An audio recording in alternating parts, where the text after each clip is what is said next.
ஓம் சாய்ராம். ஸ்ரீ சாய்பாபா சரித்திலிருந்து அத்தியாயம் 37 சாவடி ஊர்வலம்.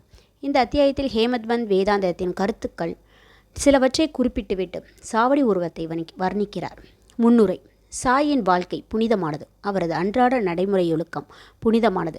அவரின் வழிகளும் செயல்களும் விவரிக்க இயலாதவை. சில நேரங்களில் அவர் பிரம்மானந்த பெருநிலையில் இருந்தார் மற்றும் சில சமயங்களில் ஆத்மான ஞானத்துடன் மடக்கமாயிருந்தார். ஏராளமான பல செயல்களை செய்தாலும் சில சமயங்களில் அவைகளின் தொடர்பேதுமின்றி தனித்திருந்தார். முற்றிலும் செயலே அற்றவராக சில சமயம் தோன்றிய போதும் அவர் சோம்பலாகவோ தூக்க மயக்கமாகவோ இருக்கவில்லை. தமது சொந்த ஆன்மாவிலேயே கண்டுற்று இருந்தார். அமைதியான நிசப்தமான அசைவற்ற கடலை போல காணப்பட்டாலும் அவர் அளவிட முடியாத ஆழமானவர். எவை அவரின் சொல்லின் அடங்கா பெருங்குணத்தை விவரிக்க இயலும். அவர் ஆண்களை சகோதரர்கள் என்றும் பெண்களை சகோதரியாகவும் தாயார் ஆகவும் கருதினர். எல்லோரும் அறிந்துள்ளபடி அவர் பரிபூர்ண தூய நிரந்தர புனித பிரம்மச்சாரி ஆவார். அவர் தம் கூட்டுறவால் நாம் பெறும் ஞானமானது நிரந்தரமாக நம்மிடம் திகழட்டும். அவர் தம் பாதங்களில் எப்போதும் முழுமையான பக்தியுடன் சேவை செய்வோம். அவரை அனைத்து ஜீவராசிகளுடன் காண்போம். அவர் நாமத்தை எப்போதும் விரும்புவோம். ஹேமத்வந்த் தாமே விலகி செல்வதாக கருதும் வேதாந்தத்தின் சில தலைப்புகளின் நீண்ட விளக்க உரை புரிந்த பின்னர் சாவடி ஊர்வலத்தை விவரிக்க செல்கிறார். சாவடி ஊர்வலம் பாபாவின் படுக்கையறை முன்னரே விவரிக்கப்பட்டது. ஒரு நாள் அவர் மசூதியில் தூங்கினார். மறுநாள் சாவடியில் தூங்கினார். இவ்வாறு மாறி மாறி தூங்குவது பாபா மகாசமாதி அடையும் வரை நடைபெற்றது. 1909 டிசம்பர் 10 முதல் அடியார்கள் பாபாவுக்கு சாவடியிலேயே முறையான வழிபாடு செய்ய தொடங்கினர். சாவடிக்கு போகும் முறை வந்ததும் மக்கள் மசூதியை சூழ்ந்து கொள்வர். மண்டபத்தில் சில மணி நேரம் பஜனை செய்வர். அவர்களுக்கு பின்னால் துளசி பிருந்தாவனத்தில் வட திசைகளும் பாபாவின் முன்பும் உள்ள இடைப்பட்ட இடத்தில் ஒரு அழகிய ரதம் இருந்தது. பஜனையில் விருப்பமுள்ள மக்கள் இருந்தனர். பஜனையில் விருப்பமுள்ள ஆண்களும் பெண்களும் உரிய நேரத்தில் வந்தனர். தங்கள் கைகளில் தாள், சப்லா, கட்டை, கர்தார், மிருதங்கம், கோல் முதலிய இன்னிசை கருவிகளை வைத்து கொண்டு பஜனை நடத்தினர். அங்குள்ள அடியவர்கள் எல்லாம் ஈர்த்து இழுத்த காந்தம் சாய்பாபா ஆவார்.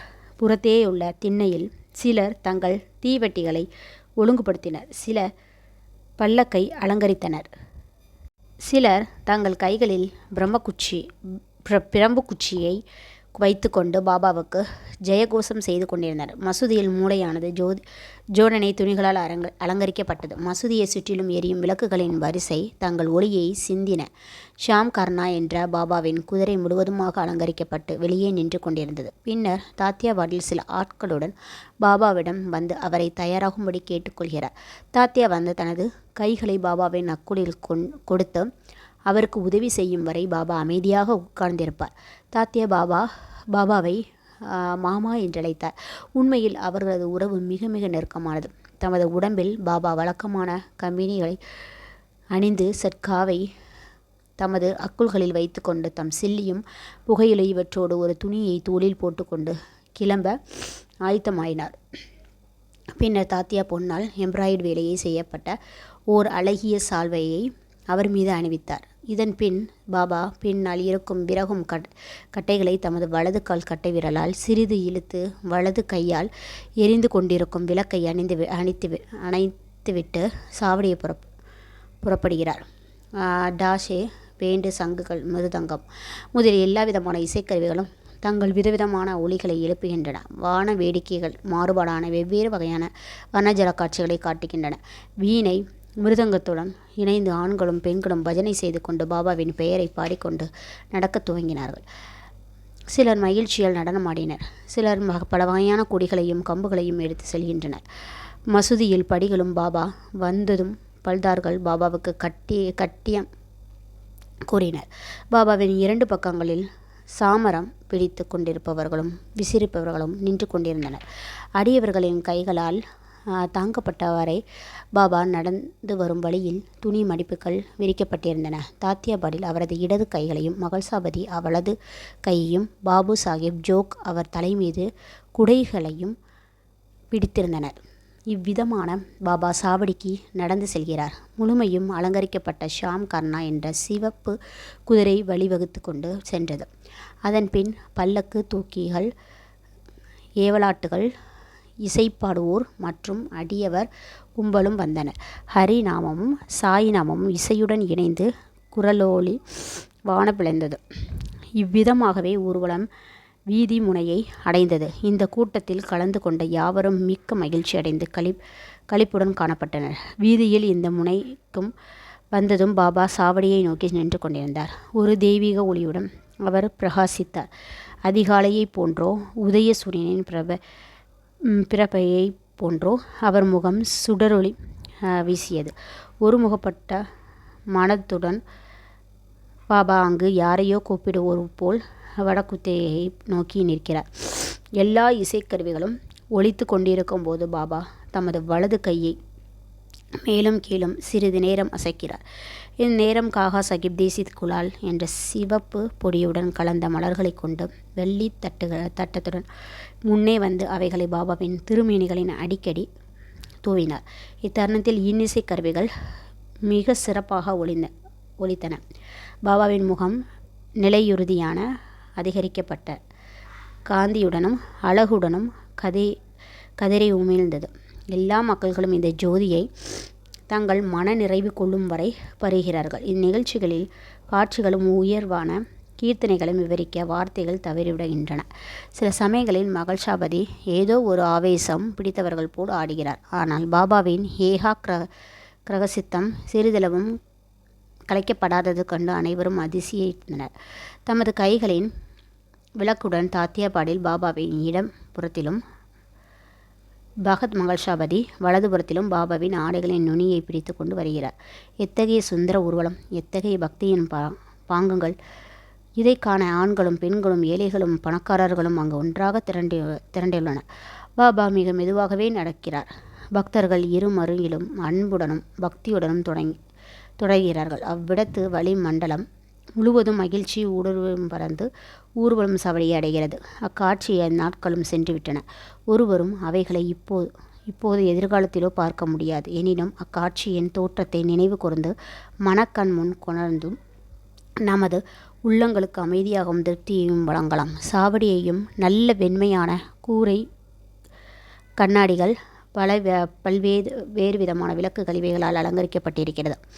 அதை அடைந்ததனால் தாத்தியா முன்னால் சென்று ஒரு ஆசனத்தில் விரித்து ஒரு திண்டை வைத்துவிட்டு பாபாவை அங்கு அமர செய்து நல்ல கோட்டையையும் அணிவிக்கிறார். பின்னர் அடியவர்கள் அவரை பல்வேறு விதங்களில் வழிபடுகின்றனர். இறகுகளுடன் கூடிய கிரீடத்தை அவருக்கு சூட்டுகிறார். அவர் கழுத்தை சுற்றி பூமாலையும் அணிமணி மாலையையும் அணிவித்து நறுமணம் கமலும் நேர்கோடுகளும் ஒரு புள்ளியையும் இட்டு அவரை உள்ளம் நிறைவடையும் வண்ணம் நீண்ட நேரம் கூர்ந்து பார்க்கிறார். தலைப்பாகையை அடிக்கடி மாற்றுகின்றனர். தூக்கி எறிந்து விடுவார் என்று பயந்து அவர் தலையிலிருந்து எடுத்து மேலே சிறிது தூக்கி பிடிக்கிறார்கள். அவர்கள் உள்ளங்கையெல்லாம் பாபா அறிகிறார். அடக்க ஒடக்கமுடன் தடை செய்யாமலும் அவர்கள் இஷ்டங்களுக்கெல்லாம் பாபா சாதுவாக கீழ்ப்படுகிறார். இவ்வலங்காரங்களுடன் அவர் வியக்கத்தக்க அழகுடன் திகழ்கிறார். ராணா சாஹேப் நிமோன்கர் கம்பை சுற்றி செயல்பட்டுள்ள அழகான குஞ்சரங்களுடன் கூடிய குடையை மேலே பிடிக்கிறார். பாபு சாஹேப் ஜோக் ஒரு வெள்ளி பாத்திரத்தில் பாபாவின் பாதங்களை கழுவுகிறார். அர்க்கியமும் பூஜையையும் உரிய சம்பிரதாயங்களுடன் செய்துவிட்டு அவர் கைகளில் சந்தனம் பூசி தாம்பலம் அளிக்கிறார். பாபா தமது ஆசனத்தில் அமரும்போது தாத்தியாவும் மற்றவர்களும் நின்று கொண்டிருக்கிறார்கள்.